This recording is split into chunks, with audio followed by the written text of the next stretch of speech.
un endocrinólogo o un médico que le ha llegado el tema desde otro punto de vista, un especialista en cirugía estética, esta va a ser su referencia. Es tal la importancia que tiene la clasificación de la CIE que muchos criterios de diagnóstico utilizados luego específicamente y que se dan como normas internas dentro de los centros de salud pública, lo que hacen es copiar literalmente lo que pone aquí. Es decir, que manual de diagnóstico que utiliza el hospital XXX en la ciudad tal. Muchas veces es la copia literal de esto. Diccionario de medicina de diagnóstico de la universidad de no sé dónde. Literal esto, ¿no? Si hacéis búsquedas por internet en el que busquéis diccionarios médicos y busquéis el concepto de transexualidad, veréis que utilizan exactamente el CIE. Es decir, que la clasificación de CIE de la OMS no solo es un consenso, sino que genera toda una influencia tremenda en los organismos de salud y luego va generando además todo un corpus teórico y académico, ¿no? Porque es como una definición oficial.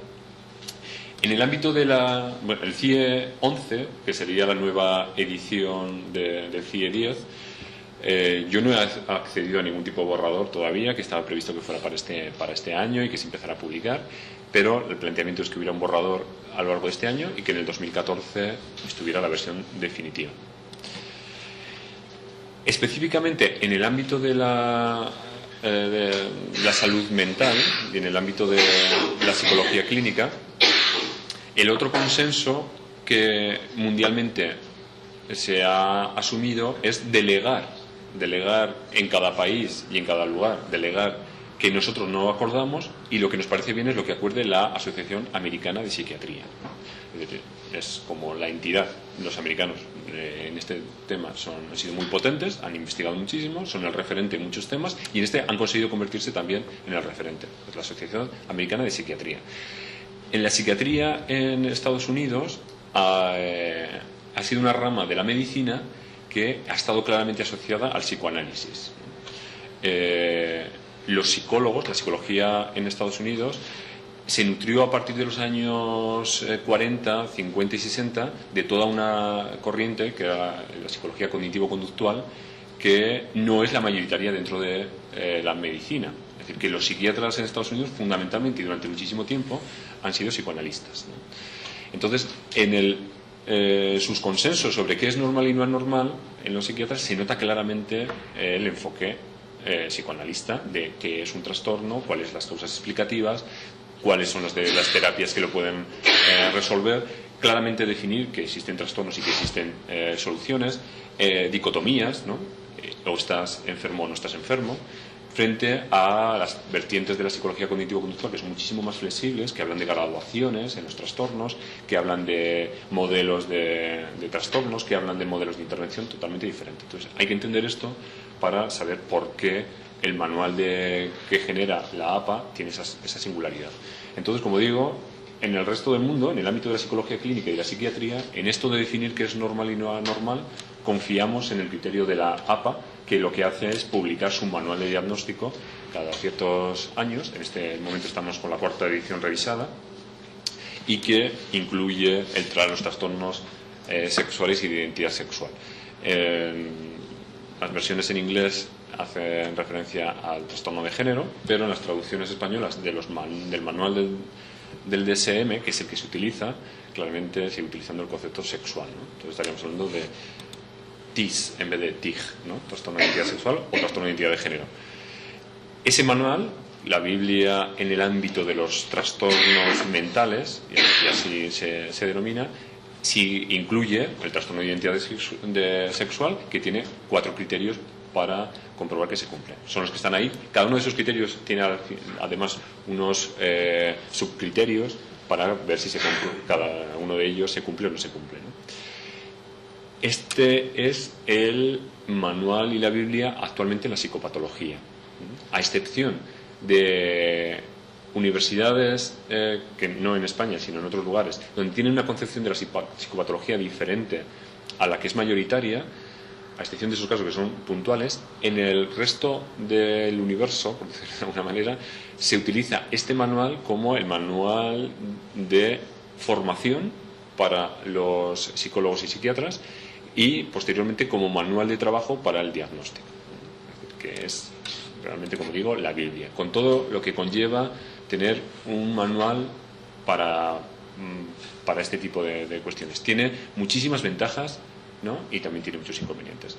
El DSM-5, la próxima edición de este manual de la APA, está previsto para el 2013. Actualmente hay diferentes fases en la evaluación de cada uno de nuestros manuales. En este momento hay una propuesta de cuáles podían ser los trastornos que se retiran de la edición cuarta, cuáles se modifican y cuáles se incluyen como nuevos, ¿no? Es decir, que hay ya un primer borrador de cómo podía ser ese manual en su quinta edición. Y dentro del grupo de trastornos sexuales, el grupo sigue proponiendo que siga estando, ¿no? La categoría de trastornos de género, de identidad de género. Cambia la definición, cambia el grupo de donde se incluiría, cambian también los criterios de diagnóstico, pero en este momento sigue proponiéndose. Es muy fácil recordar la página de dsm5.org, ¿no? Si tenéis interés o curiosidad de ver, tanto en este campo como en otros campos, hacia dónde va esta Biblia, pues podéis verlo ahí. ¿Podría ser eliminable? ¿No? Pues evidentemente. Es una cuestión de convencimiento, ¿no? de la APA de que el trastorno ya no tiene encaje dentro del manual por diferentes razones, porque no tiene suficiente soporte científico, porque existe mucha evidencia contradictoria sobre los criterios, porque genera muchos problemas el diagnóstico, o porque desde el punto de vista social, moral, se ha evolucionado hasta el punto de considerar que esas conductas que hasta ahora eran consideradas como patológicas ya no lo son. Yo creo que el referente es el tema de la homosexualidad, ¿no? Hasta las primeras ediciones aparecía claramente como un trastorno. En la tercera edición ya se desvirtuó mucho el concepto de trastorno y solo aparecía como su versión egodistónica, ¿no? Aquella persona que es homosexual pero que lo sufre mucho y que quiere cambiar, ¿no? Entonces mantenemos solo que es un trastorno cuando alguien lo vive muy mal y quiere cambiarlo. Eso se mantuvo durante una edición y ya para la edición cuarta desapareció como tal del manual. Ese es un tema muy interesante desde el punto de vista sociopolítico, ¿no? Porque quienes defienden que la homosexualidad sigue siendo un trastorno y que debía figurar, critican muchísimo a cuál fue el proceso por el cual se retiró del DSM, que siempre critican que no fue un proceso de asunción desde el punto de vista científico de que la homosexualidad no era un trastorno, sino por presiones de grupos de presión muy fuertes dentro de la APA, que al final hizo a la APA cambiar, no porque estuviera convencida los grupos, sino porque se vieron abocados por las fuertes presiones sociales en aquel momento. Manifestaciones, en los congresos de la APA había claramente unos movimientos muy potentes que incluso hicieron suspender algunas de las sesiones. Es decir, que para que tengáis los referentes, tener elementos para el debate, ¿no? Bien, ¿por qué son tan importantes los manuales de clasificación y diagnóstico? Pues yo creo que a todos se nos pueden ocurrir, ¿no? La calificación de anormal, de normal y patológico. Hay muchas personas que no tienen ninguna duda sobre esto, ¿no? Yo solo me excito si tengo zapatos de tacón delante y si toco zapatos de tacón. ¿Esto es normal o patológico y tal? Es que me trae de lado. A nadie le importa esto. Es mi conducta y esto es lo que hago y ya está, ¿no? Pero hay otras personas que sí, que lo viven eso con mucha ansiedad por el entorno social en el que han vivido, por tal, y que quieren saber si eso es normal o patológico, ¿no? Entonces, cuando el profesional al que se le plantea si esto es normal o patológico, y pongo este ejemplo, o cualquier otro, ¿no? Pues él tiene sus propios criterios morales y sus propios referentes socioculturales. Si yo tengo que definirte tu conducta en función de lo que yo pienso, creo en ese momento, en base a mis referentes exclusivos, pues puedo cometer muchísimos errores. Entonces, a veces, tener referentes de lo que es normal o patológico por consenso, por acuerdo, ¿no? Pues para los profesionales que están haciendo valoraciones y tienen que tomar decisiones, es positivo. Para unificar categorías entre profesionales, eso es importantísimo, ¿no? Esta persona que yo estoy diagnosticando como depresión tiene que tener las mismas características que aquella persona que aquel otro psicólogo y no sé dónde está también clasificando como depresión.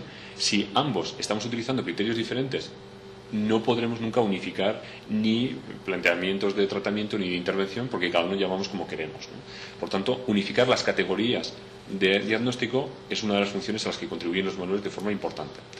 Facilitar la investigación. Si yo quiero investigar sobre transexualidad, sobre depresión, sobre el trastorno bipolar o sobre el trastorno disocial, y hago una investigación y la publico diciendo que la depresión no está asociada al género, pero resulta que para definir depresión he utilizado el criterio que me ha dado la gana, no será comparable ni podré publicar estos datos ni serán útiles para alguien que está estudiando la depresión en Singapur, ¿no? Y que está investigando también la relación con género.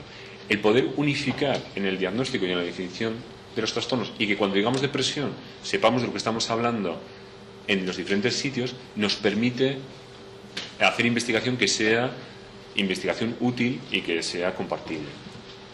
Y luego, pues uno de los grandes temas de debate es que se convierten en los referentes para los sistemas de salud y entidades privadas. Muchas entidades privadas que solo ofrecen cobertura de aquello que pueda ser diagnosticado de acuerdo a un manual, para evitarse que el profesional diga, no, le doy una baja a esta persona porque creo que tiene un trastorno de este tipo, que lo defino yo como quiero. No. Solo usted puede dar una baja si utiliza este paciente tiene uno de los problemas o trastornos que están en el manual DSM o en el CIE o en el que le hemos dado nosotros, ¿no? El manual que le hemos dado nosotros, que normalmente están utilizando los criterios de ahí, ¿no?